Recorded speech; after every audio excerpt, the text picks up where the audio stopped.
pulsos hipercinéticos. Por ejemplo, el paciente con hipertiroidismo o con la enfermedad de Graves-Basedow, ¿no?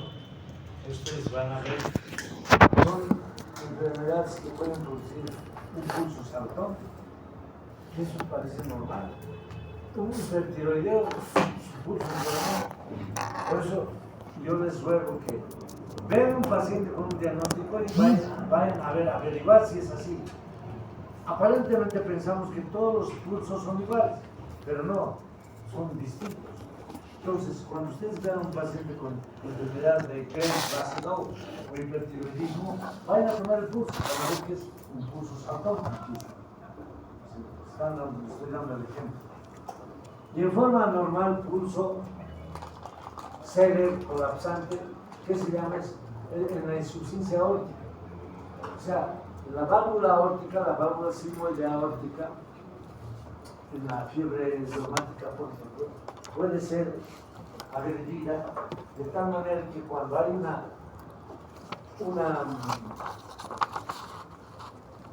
una sístole, se abre la arteria, pero porque las válvulas no están bien, no se cierran rápidamente, entonces hay un reflujo de la sangre. Hay un reflujo, entonces hay un pequeño soplo, hay un soplo aórtico. Entonces, eso va a producir este tipo de pulso colapsante, célebre colapsante. O en el ductus. ¿Qué es el ductus? El ductus es la persistencia del conducto arterioso que está entre la arteria pulmonar y la arteria aorta. Entonces, normalmente existe ese conducto, pero se cierra cuando nacemos, se cierra, es por un juego de presiones. Pero si se queda permeable, se va a mantener ese ductus o persistencia del conducto arterioso, más conocida como PSA. ¿En quiénes vamos a encontrar el PSA? Generalmente en pacientes, por ejemplo, en los niños nacidos con síndrome de Down, vamos a encontrar PSA. Muy frecuente encontrar. Entonces, este sonido vamos a escuchar, un sonido en maquinaria se llama, ¿no? Es un sonido así. Ese sonido que escuchamos en el corazón, en el pulso vamos a sentir ese tipo de pulso colapsante, célebre. Ahora, cuando está disminuida la amplitud, en forma normal, se llama pulso palmus, que quiere decir pulso corto, chico quiere decir. Esto se presenta en el infarto, un paciente con infarto, ¿no? Infarto de miocardio por presencia de un coágulo en las arterias coronarias o por una ruptura. Es el isquemia por ruptura. Y en estenosis mitral, la estenosis mitral es la disminución del calibre de la válvula mitral del corazón, que vamos a hablar cuando estemos en el corazón. En forma normal, el pulso corto y largo, aquí está, corto y largo en meseta, en estenosis aórtica. En estenosis aórtica, la estenosis aórtica es la disminución del calibre de la aorta. Hay un estrechamiento de la aorta, por eso es que se habla de estenosis aórtica. El pulso diferente o doble onda en la estenosis e insuficiencia aórtica. En la aorta, se escucha eso. Pulso dícroto, doble onda en la fiebre tifoidea. La fiebre tifoidea es vamos a hablar, van a hablar, la fiebre tifoidea se presenta en estas épocas de fin de año, por los alimentos, ¿no? Por la contaminación de alimentos. La fiebre tifoidea son infecciones gastrointestinales, ¿no? Que atacan generalmente a la parte terminal del intestino delgado, ahí van a faltar. Y es una fiebre que va a haber, fiebre, porque indica fiebre. Entonces, en estos casos también va a presentar esta doble onda. Por eso, cuando ustedes jóvenes están viendo aquí, a ver, vamos a ir a ver este paciente que a mí me han dicho que tiene un pulso dicho, tal vez voy a ir a averiguar. Si ustedes se relacionan, van a encontrar, pero si no, dice, ay, que voltea, que quiero insuficiencia ahora, todos los escucho igualito. Claro, van a escuchar igual, para ser bien, igual, pero no, pues el interés depende de ustedes, depende de los que captan el sonido cuando van a escuchar. Por eso, a veces, ya les he dicho, no, 1 minuto hasta 2 minutos tienen que estar yendo a escuchar o palpar el discurso. Quédense a palpar, no hay apuro, no hay apuro. Entonces, y la velocidad puede ser rápida, rapidez en el ascenso y descenso de la onda. Rapidez, lo dicho, el pulso atómico, en la insuficiencia mitral, en el conducto arterioso, en el hipertiroidismo, ahí está. Y lento, perezoso, tardio, se llama tardio, horario, en la estenosis aórtica, en la arteriosclerosis. Vamos a ir a captar. Pero para eso tenemos que ir a buscar. Cuando ustedes encuentren un paciente con este diagnóstico de no aórtica, vaya y escuchen, este es el pulso alegre, es lo que tienen que hacer. Ir a averiguar, a ver si la verdad. Comprobar, ir a comprobar. Por eso no estén apurados, hagan bien las cosas. Para aprender hay que ir a escuchar horas enteras. Hay que quedarse ahí escuchando, hay que ir palpando. Eso es lo fundamental.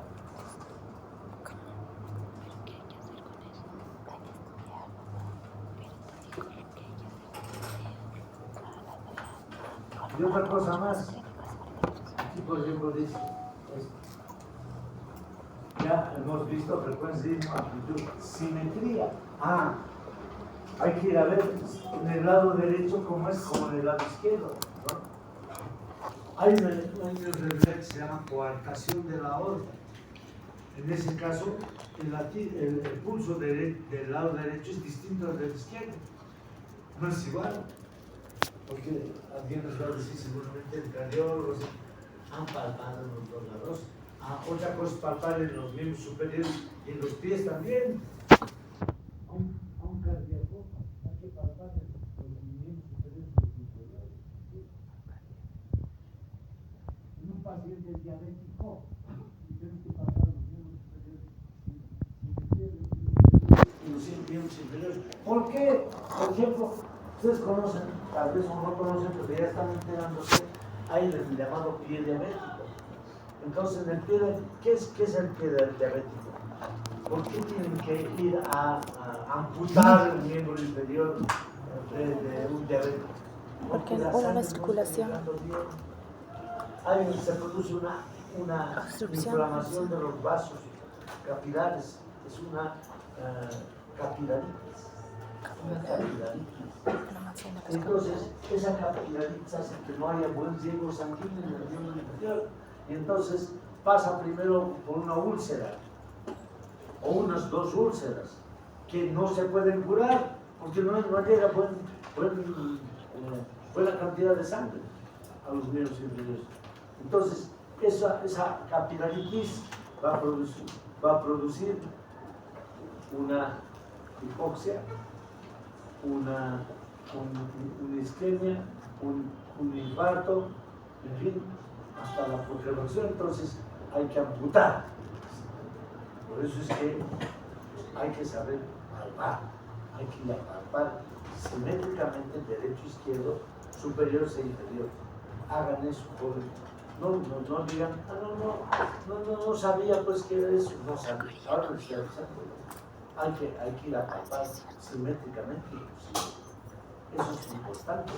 Eso nos va a liberar de nuestra responsabilidad, porque ha palpado tanto el miembro superior derecho y izquierdo, están similares, miembros superiores e inferiores similares. Perfecto. Entonces, es un aspecto importante también que hay que tomar en cuenta. Entonces, este es el resumen. Cursos anteriores. Curso. Vamos y quitarnos en el estenosador. Ahí están las imágenes. ¿Ven ustedes cómo se puede observar? ¿No? Un curso lento y largo. En el shock, curso individual. Aquí es una cosa bien importante. ¿Qué es el shock? Han llevado ustedes en la anatomía patológica, ¿no? El shock. ¿Quién sabe? ¿Quién define el shock? ¿Qué es el shock?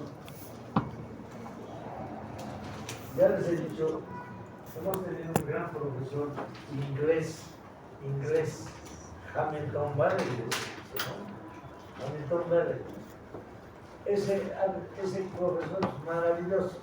En su texto de técnica quirúrgica ha definido el shock. Yo les voy a comentar y anótense. El paciente en shock vive su muerte. Ya, con eso ya es suficiente. Vive su muerte. ¿Qué quiere decir eso? A ver, ustedes han visto en películas, eventos, ¿no? Le meten una bala o un puñal a una persona y esa está tirada en la suelo y le dicen: vas a cuidar a tus perros, a tus gatos, le vas a avisar a la Carlita, al Carlitos, ¿no? Le vas a cuidar mis cosas. Entonces, bueno, se muere, ¿o no? Así se muere, ¿no? Pero estaba hablando. Ese paciente ha tenido una hemorragia y ha ido perdiendo la sangre hasta que ha chupado la cabeza. Ese es el shock. En el shock, el paciente vive su muerte, porque está despierto. Mientras que en el coma está inconsciente y no vive su muerte. En el coma un paciente no sabe si vive o muere, o está muerto, o está muriéndose, no sabe. O sea, hay inconsciencia desde el primer momento, eso es coma. O sea, no se confundan nunca coma con shock. No van a decir, este está en coma y este en shock. No, el que está en shock está despierto, vive su muerte, porque es verdad, es lo que dice Hamilton Barry. No se olviden de eso. Entonces, ¿qué van a encontrar en un paciente que está en shock? Un pulso filiforme, así. O sea, palpan y es bien tenue, tenue. ¿Por qué? Puede ser que el shock no solamente por pérdida de sangre, no es solamente un shock hipovolémico, sino el shock puede ser séptico también, por fiebre, si está ardiendo ese paciente, hay una diseminación de la infección, está en shock séptico, se está muriendo. Entonces igual el pulso es así, ¿no? Entonces, esto no se olvida. Pulso filiforme en shock. Pulso cerebro-cósmico, ya hemos dicho, dice ahora. Pulso bispediens, sobre lesionado. Pulso alternante, cardiomiopatía dilatada. O sea, en una insuficiencia cardíaca congestiva, que vamos a hablar, insuficiencia cardíaca congestiva, que puede ser unilateral o bilateral, va a producirse este tipo de pulso. Vamos a entender. Pulso de hemos dicho fiebre tifoidea. Este paciente está con fiebre tifoidea. El diagnóstico que se ha sacado dice que es positivo. Entonces, este es el pulso tifoideo. Pulso para bajar de consumado es por taponamiento cardíaco. ¿Qué es el taponamiento cardíaco? Es cuando hay un desame pericárdico, o sea, en el espacio pericárdico, ahí se ha llenado de pus, se ha llenado de, o sea, hay un desame y eso comprime al corazón, eso es taponamiento cardíaco. Entonces, en ese caso hay pulso para los grados de Kussmaul. Pulso deficitario, hay diferencia entre el pulso arterial y latido a minuto. Eso no hace nada de que pulso diseminado, estasístolo. Esto es una alteración del sistema del marcapaso cardíaco.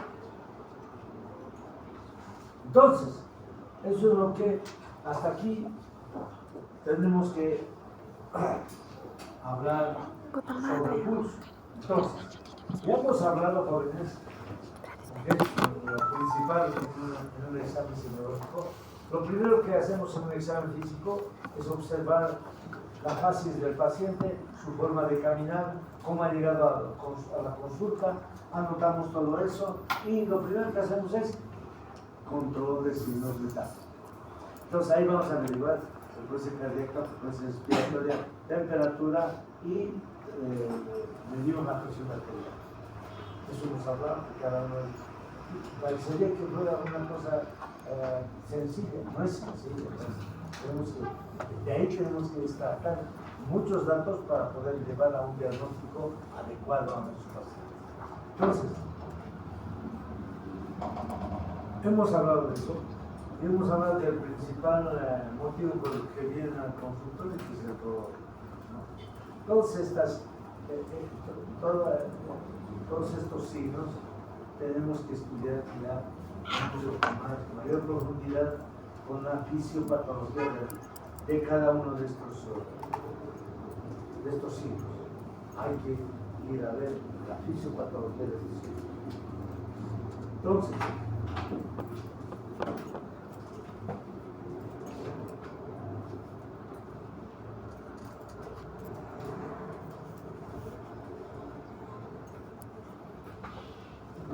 ahora, el próximo miércoles, 16 va a ser el examen. Entonces, vamos a hacer un repaso. Hayan libros, espero que hayan hecho de todos los signos. Vamos a recordar todo lo que hemos avanzado. Voy a preguntar, pues, diciéndoles.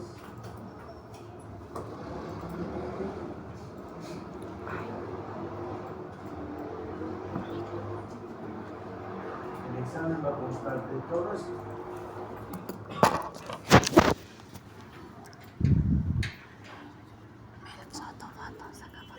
Vamos a hablar de dolor, tipos de dolor.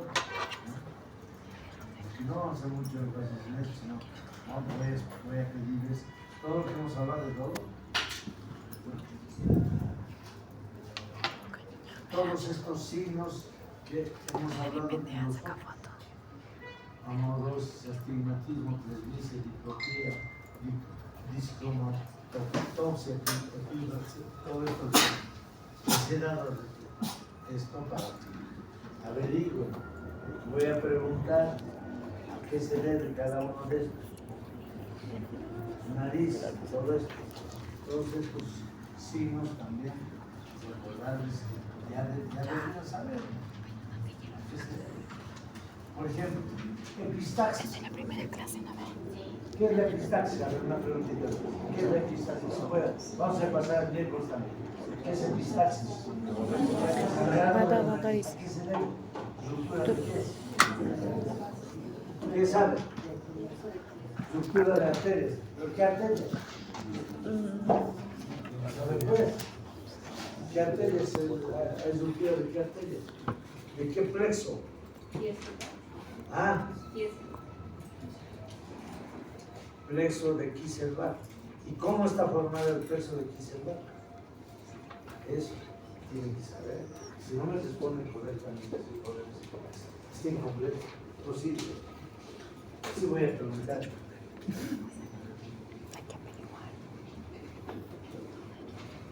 ¿Qué es la anosmia? Es la ausencia, la incapacidad de oler. ¿A qué se debe? ¿A qué se debe? Hay múltiples causas. Pero una de las primeras causas, ¿cuál es? Que en nosotros se pierde rápidamente. No es una enfermedad. Bueno, puede ser una enfermedad. Una sencilla rinitis o una lesión de la mucosa nasal, de la captación de los olores a nivel de las células de Schultz. O sea, tienen que explicar de esa manera, bueno, si no, no sirve. Estoy diciendo desde ahora. Igual aquí, palpitaciones, dolor precordial, esto vamos a hablar mucho más la próxima, pero ya deben saber, por ejemplo, qué es el pequeño esfuerzo, qué es mediano esfuerzo, qué es la trozo, qué es la disfonía. Mínimo tiene que saber de qué se trata. Sistema gastrointestinal. Estos también, después, bueno, no, creo que no vamos a abordar el tema de los semestres, se da en abdomen pelvis, sistema nervioso central, pero ahora uno tiene que saber pues qué es la cealosea. ¿Qué es la cealosea? ¿Qué es la cealosea? Aumento o exceso de producción de saliva. ¿Y a qué se debe?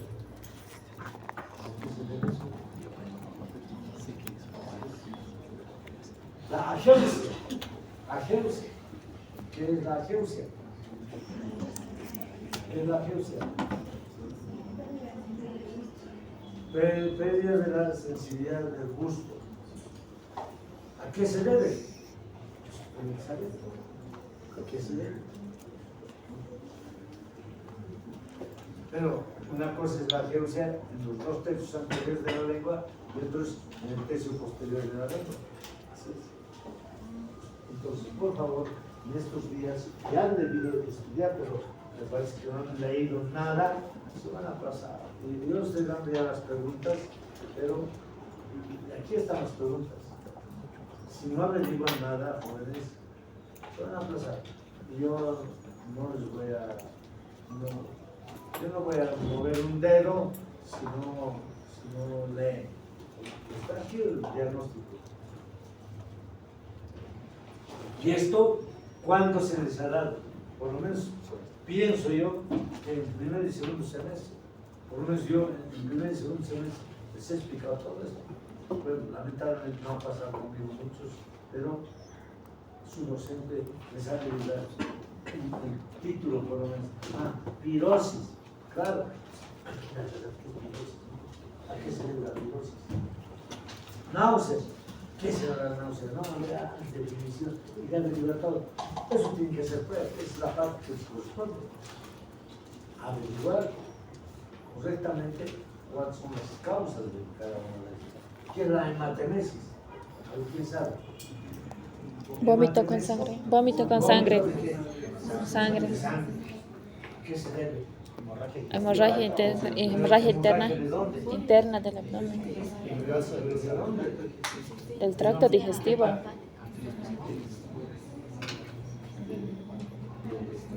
Del esófago o del estómago. ¿Pero a qué se debe? Un traumatismo, golpe. Úlcera gástrica, correcto. O, si no hay eso, ¿cuál es la otra cosa? Que puede ser, es más, hay una hemorragia cataclísmica. ¿Saben qué es cataclismo? Cataclismo, ¿saben qué es? Yo he visto, dos pacientes que yo tenía ahí se han muerto en mis ojos, ahí. Porque han empezado a vomitar, sangre, han chupado el cardíaco y se han muerto. Ya no había nada que hacer. Eso es cataclismo. ¿Qué es el cataclismo? Cataclismo es cuando sucede, bueno, aquí en Bolivia no ha sucedido eso, pero en Centroamérica o en Europa, o Tailandia, por allá parecido, hay cataclismos, o sea, es una erupción del volcán, tsunami inmediatamente, hay terremotos, todo eso es su cataclismo. Cataclismo es todo eso. destrucción de la naturaleza. Entonces, ese término está en su... Hamilton Berry es un extraordinario. Él es el que le ha puesto ese nombre. Es un matemáticas cataclísmica. ¿Qué quiere decir entonces cuando ustedes encuentran ese término? Es una matemáticas cataclísmica. ¿Qué es? Ese paciente tiene todo para morir. Así es. Ya se va a morir. Eso quiere decir. Entonces, tienen que saber por eso. Puede haber, además puede haber una ruptura de las varices esofágicas, ¿no? Y se muere. Una gastritis aguda, hemorrágica, unas úlceras pépticas, úlcera gástrica y úlcera duodenal, entonces eso va a producir gran hematemesis y se muere. O en cáncer de estómago, cáncer hemorrágico a nivel del antropirónico, también va a haber una hemorragia cataclísmica.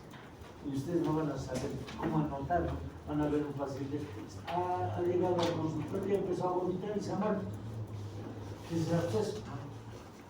Es un hematemesis, pero cataclísmico. Por eso tienen que saber cada uno de estos. Aquí hay también en el abdomen varias definiciones que tienen que saber.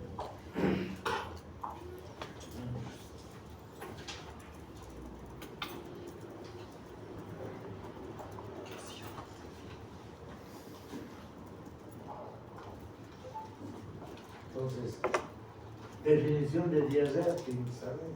¿A qué se deben las diarreas? Tienen que saber. Bueno, entonces, jóvenes, todo esto vayan a ver, por favor, esta parte. ¿Qué más tienen que ir a ver? El próximo miércoles vamos a hacer un repaso, como les digo, ojalá ya vengan sabiendo, para que después yo en el examen, ya todos se saquen 100, pero sé que no van a llegar a hacer eso, porque no vienen. Pero el próximo miércoles se paso, dice. Eso es signos y síntomas en pedido. Y después sobre, también hemos hablado.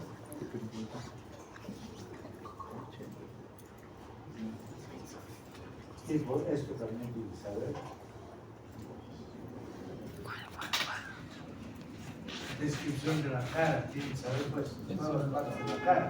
Hemos hablado. Todas las partes de la cara, lesión. Todas las partes de la cara. También las lesiones que pueden haber, párpado superior, párpado inferior, qué es la blefalitis, qué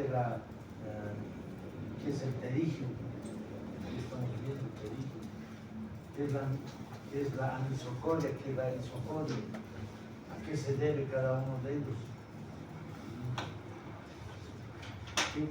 cuál es la causa de cada uno de ellos.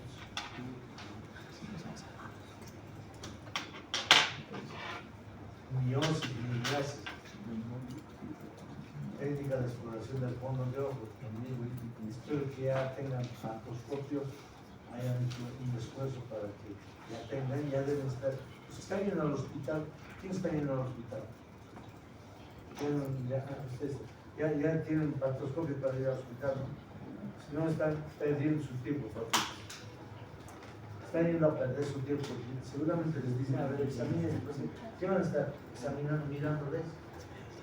Observación nada más, no puedes, a ver, por favor, le voy a examinar su oído, le voy a ver su nariz, esas cosas tienen que hacer con el pantoscopio. Si no están yendo con pantoscopio, están yendo a perder su tiempo, están yendo a perder su tiempo, no están haciendo el examen adecuado. Pueden hacer hasta punto yo. El que es capaz no es de hacer todo. Así es. Pero como se sienten incapaz, no tengo pantoscopio, no tengo dinero, es que es muy caro, nada que ver, joven. Eso es un instrumento, es como el trabajador tiene que ir a hacer una zanja, ¿qué tiene que llevar? Pues su picota, ¿no? Y su pala, mínimo. aunque no tenga su casetilla para llevar la piedra, pero lo va a dejar a un lado, pero por lo menos paga y cuota tiene que llevar el trabajador. Ustedes cuando tienen que ver un examen mínimo, pantoscopio, así es, tensiómetro. Llevar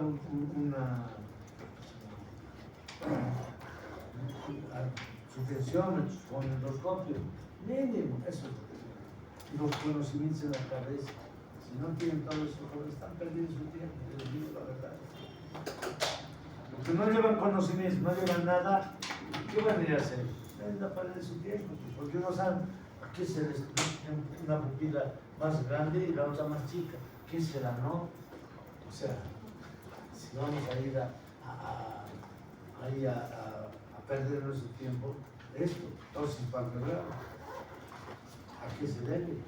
¿Cuándo se produce? ¿Cuál es la causa? Ya se ha dicho esto, igual estrabismo convergente, conjuntivitis, blefaritis, ¿no? ¿A qué se debe el enrojecimiento o la inyección conjuntival? ¿Qué es el chalazo y qué es el escropio? Todo esto, ¿qué es la anotia?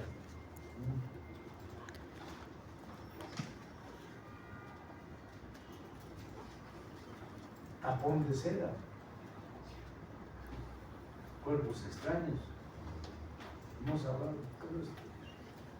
¿Qué es la queirosis? ¿Qué es la queilitis? ¿Qué es el labio leporino? ¿Qué es el paladar hendido? Istmo de las fauces. O sea, todo esto hemos hablado. Todo esto hemos hablado. Entonces, todo esto les voy a preguntar, cabeza y cuello es. Y es la última oportunidad que tienen para poder aplicar después el cualquier paciente. Que la laterosita está. Y la sinusitis. Cómo se exploran los senos. Límites del cuello. Partes del cuello, órganos que están en distintas regiones del cuello, que es la maniobra de Kerraína, las maniobras de la Heila, que vamos a palpar en la región suprainferior, qué movimiento se ejecuta el estilo mastoideo, dónde se palpan el latido carotídeo, qué vamos a palpar. Las regiones, que es la ingurgitación yugular. ¿A qué se debe la ingurgitación yugular? Los músculos, ¿Qué vamos a palpar en el triángulo supraclavicular? ¿Cuáles son los grupos de ganglios que hay en la cabeza, en el cuello más que todo? Entonces, todo eso, jóvenes, hemos hablado, hemos repasado, hemos hecho énfasis en cada uno de ellos y ahora les toca a ustedes ir a leer. Ahí están las preguntas. Lo único que tienen que hacer es ir a leer las respuestas y eso ustedes tienen que averiguar. Si no, la situación va a ser grave a ustedes. Entonces, yo les pido que vayan a averiguar, vayan a investigar y que ustedes pues pónganse de acuerdo a tomarse el pulso, la frecuencia cardíaca